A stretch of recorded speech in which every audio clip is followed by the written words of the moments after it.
Hello everyone, आइए देखते हैं आपके लिए लव रिलेशनशिप गाइडेंस क्या है। आपका थॉट प्रोसेस अपने पार्टनर को लेकर कैसा रहेगा। सिमिलरली आपके पर्सन का थॉट प्रोसेस, उनका माइंडसेट आपके साथ जो रिश्ता है ये उसके टुवर्ड्स क्या रहने वाला है कमिंग 24 आवर्स के अंदर। तो इस शफल डेक से हम लेंगे कुछ कार्ड्स, लाइक फर्स्ट वाला कार्ड आपके पर्सन की तरफ और सेकंड वाला कार्ड हम लेंगे आपकी तरफ।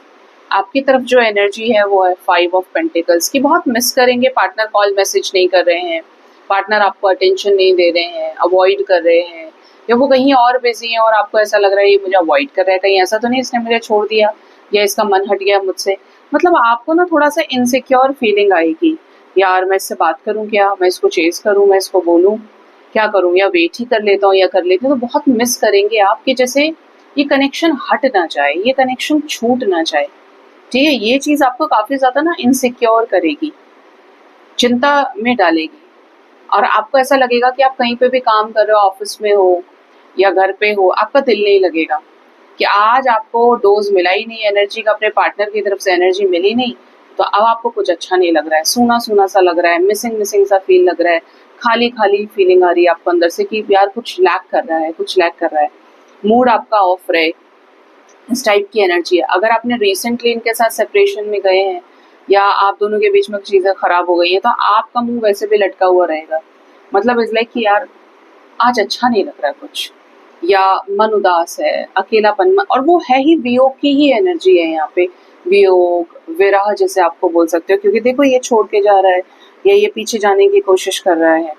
तो यहाँ पर स्टेबिलिटी को लेकर कुछ मैटर है आपके रिलेशनशिप में, कमिटमेंट को लेकर वो चीज़ आपको तकलीफ देगी, या आपको बहुत फियर रहे अंदर से कि यार ये मुझे कमिटमेंट नहीं दे रहा है या ये मुझे कमिटमेंट नहीं देगा, तो क्या हम अलग हो जाएंगे या आगे कैसे चीज़ें जाएंगी। तो आपको असली जो टेंशन रहेगा वो है इस कनेक्शन में बने रहने का, इस कनेक्शन की स्टेबिलिटी पे आपका ज़्यादा फोकस रहेगा। कि नहीं है तो ये अलगाव है फिर, या ये अलगाव हो सकता है। आपके पर्सन की तरफ क्या है, 4 ऑफ वंड। इतना चिंता क्यों करते हैं। देखो यहाँ पे दो एनर्जी है, ठीक है। पहली चीज तो ये है कि आपको चिंता करनी ही नहीं है। यहाँ पे ऐसा है कि 11-11 की वाइब्रेशन से ये अपने आप को बैलेंस कर रहे हैं, और डेस्टिनी ही इनको आप दोनों के रिश्ते में इम्पोर्टेंट रोल प्ले कर रही है। हर चीज आपके हिसाब से नहीं हो सकती और हर चीज आपके पार्टनर के हिसाब से नहीं होगी। जो भी होता है परमात्मा की मर्जी से होता है। अगर आपको किसी भी जर्नी में यूनिवर्स लेकर आई है या स्पिरिचुअल कनेक्शन में आपको डाला गया है, देखिए हमेशा स्पिरिचुअल कनेक्शन का मतलब ये नहीं होता है कि आपकी उस इंसान से शादी ही होगी, ठीक है। समटाइम्स स्पिरिचुअल कनेक्शंस का मिलना हमें मोक्ष की तरफ भी लेकर जाता है, और ज्यादातर यही होता है। एक की डेस्टिनी जुड़ी हो सकती है 10 में से, 2 लोगों की, 3 लोगों की, 4 की, लेकिन हो सकता है कि 6 की ना जुड़ी हो। 6 के लिए लेसन्स लिखे हो कि आपको प्रेम से जोड़ा जाए और आप यहाँ पे वो सब कुछ प्राप्त करें जो आपकी जिंदगी में कभी नहीं रहा। आपको डायमंड बनाया जाता है, ठीक है। आप बनना चाहें या ना चाहें एक अलग बात होती है, लेकिन आपको दिया बेस्ट ही गया है लेसन के जरिए कि आप सीखें और आप आगे बढ़ेंगे। आपने बड़े सारे लोग ऐसे देखे होंगे जिनके इंटरव्यूज आते हैं, वो बोलते हैं कि मेरा प्यार कामयाब नहीं हुआ, लेकिन आज मैं जो कुछ हूँ मैं उसकी वजह से हूँ, क्योंकि वो मुझे नहीं मिला या नहीं मिली, मैंने बहुत मेहनत करी और मैंने अपना मुकाम हासिल किया। ये बहुत नॉर्मल लाइन्स है, ठीक है, जिस मैंने ज्यादातर उसमें सुना है ये। और ये आपके कनेक्शन में भी है कि इफ ही और she is your destined partner ना, तो मस्ती काटो, आराम से बैठो। लेकिन अगर ये नहीं है और लेसन लिखा है तो आपको उस लेसन को समझना पड़ेगा, अदरवाइज आप एक लूप में फंसते चले जाओगे या वो बार बार क्रिएट होगा। इसीलिए यहाँ पर ये एनर्जी आपकी भी आ रही है, ठीक है।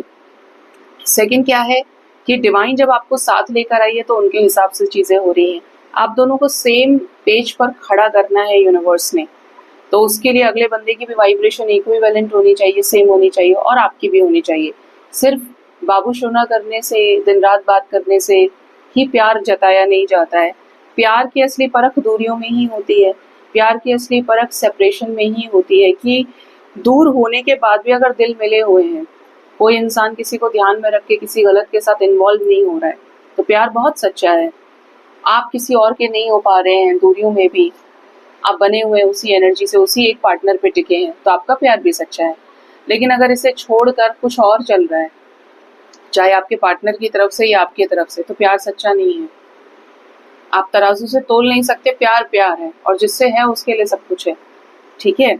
तो ये है यहाँ पे, तो आपको थोड़ा सब्र रखना पड़ेगा। ये भी उसी रास्ते पे गाइडेड है, ये उस रास्ते पर ही गाइडेड रहेंगे कि आपके साथ इनको रिकंसिलेशन में आना है, आपके साथ इनको शादी करनी है, आपके साथ इनको लव मैरिज करनी है, इन्हें आगे तक जाना है। ये आपको मोस्ट कंपैटिबल पार्टनर के रूप में देख रहे हैं और देखेंगे, ठीक है। इनका थॉट प्रोसेस ही वो रहेगा कि मुझे इससे शादी करनी है।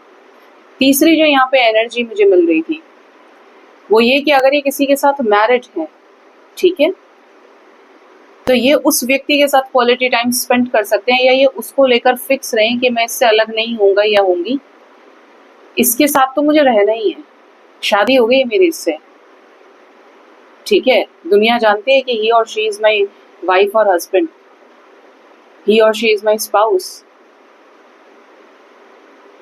और ये जिसके साथ है, ठीक है, not everyone is your partners कार्मिक पार्टनर, ठीक है, क्योंकि शादियां भगवान बहुत सोच समझ के कराते हैं।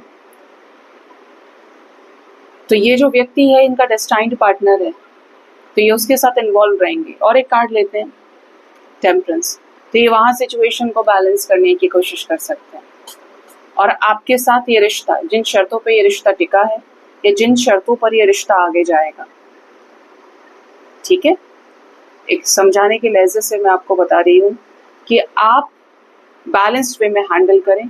आप मुझे दुखी लग रहे हैं, यहाँ पर चीज़ें कुछ क्लियर है, या तो अदर पर्सन के साथ मैरिड है वहाँ पर क्लियर है, और आपके साथ किस तरीके से बैलेंस करना है ये भी चीज़ें आपको समझ में आ रही होंगी। इनका थॉट प्रोसेस यही रहेगा। दूसरा, आप इनके पार्टनर हो, आपके साथ इनका सीन बहुत तगड़ा वाला है, ठीक है।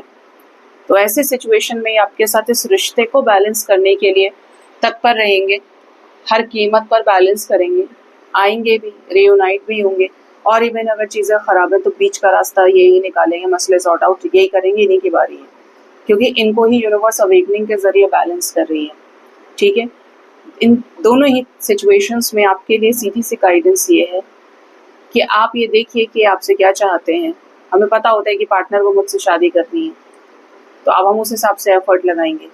पार्टनर कह रहा है मुझे टाइम चाहिए, तो ask them a particular time कि कब से कब तक तुम मुझे कमिटमेंट दे दोगे। इफ़ ही और शी इज़ रनिंग, न कमिटमेंट है ना कुछ है, भाग ही रहा है इंसान, आ रहा है आपकी एनर्जी लेकर चला जा रहा है, तो आप किसी परमानेंट को खोजिए लाइफ में, क्योंकि आप सिर्फ मिलने और बिछड़ने के लिए तो नहीं बने हैं, आपको भी प्यार की ज़रूरत है, ठीक है। तो ये देखिए कि पार्टनर है कितने पानी में और आपके साथ रहने के लिए कैसा एफर्ट कर रहा है। सिर्फ रोने गिड़गिड़ाने से कुछ नहीं होता। मैं मजबूरियां नहीं मानती, देखो मैं सीधा सा बोलती हूँ। आप रिस्क पे प्यार में पहले दिन से होते हैं, आपको रहना है नहीं रहना है, आपका बहुत बड़ा सा मुंह भगवान ने दिया है, चारों दिशाओं में घूमती हुई जीभ भी दी है जो कुछ भी बोल सकती है। तो आपको बहुत क्लियर होना चाहिए, स्पेशली जब आपकी भावनाएं किसी और से जुड़ी है और उस इंसान को आप हर्ट ना कर दें, ठीक है। ये कोई भी है, अपनी चीज़ें अगर आप पहले रख दोगे तो जो बाद में बुरा लगता है वो पहले इतना नहीं लगेगा। पहले 10% लग रहा है तो बाद में आपकी ज़िंदगी पूरी तबाह हो जाएगी, इतना फ़र्क है। तो उनसे पूछिए, क्लैरिटी लीजिए, जिसकी भी एनर्जी है ये, क्योंकि अपसेट दिख रहे हैं आप या रहेंगे, मन आपका उदास रहेगा, ठीक है। आप फील करोगे कि एक लैक है आपके लव लाइफ में, कमी है। तो चीज़ों को बेहतर नज़रिए से देखने की कोशिश करिए और अपनी ज़िंदगी को ना एक दिशा दीजिए, ठीक। सो गाइज, ये थी रीडिंग। अपना ख्याल रखिए। Thank you so much. Bye bye, take care.